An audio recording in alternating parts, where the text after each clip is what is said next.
Hello everyone, welcome to 3DDesignAcademy.com. In this lesson, we'll learn about the line tool within the Keypoint Curve Toolbox. So the tool can be accessed by clicking on the submenu over here, the Keypoint Curve Toolbox, and clicking on the line tool located over here.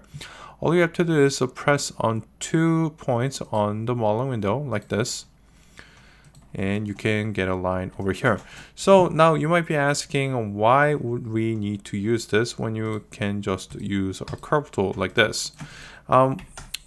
Again, with the Keypoint Curve Toolbox, it is a little bit easier to manipulate the size and dimension depending on what you need. So that does provide a little advantage over the regular curve. So let me show you guys what I mean. So before I do that, let me just delete the guideline lines because they're sort of in the way. So right now it looks a little bit different, and you'll see 3 different points. And if you click on the curve and if you turn the information window on, you'll see that you'll also see an attributes over a section over here. So let's say right now it looks like the length is 1043 mils. And let me just check the distance between here, and it looks like it is exactly as that. And so let's say you want to adjust the length to, instead of 1043, let's say you want to half and you want it to be 500 mils. You can adjust it like this.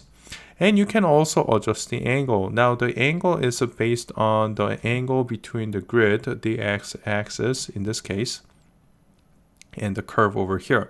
So it looks like it's right now 3.5 degrees. So let's say you want it to be 45 degrees. All you have to do is 45, and it'll be referenced from this this axis over here. So this does provide a little bit of convenience depending on what you need to do. So because this tool does have the dimensions, so there are a lot of things to do, a lot of things that you can do. So let's say you want to create a square. So all you have to do is just drag it up like this, and I'm just going to make it a 500 mils long. And let's say I'm going to make it, well, it's a square, so let's make it 500. So I'm just going to drag it here like this, 500, and it's just really convenient to make it the exact length that you want, instead of having to, point or click here and you have to measure it. Instead of this, with the Keypoint Curve tool, with the line tool within the Keypoint Curve Toolbox, you can adjust it after the fact, and you can always adjust, if you're not happy with the length, you can adjust it after the fact. So let's say I don't want to make a rectangle like this. All I have to do is just copy and paste these curves, and it's done. All right, that concludes this lesson, and thank you guys for watching.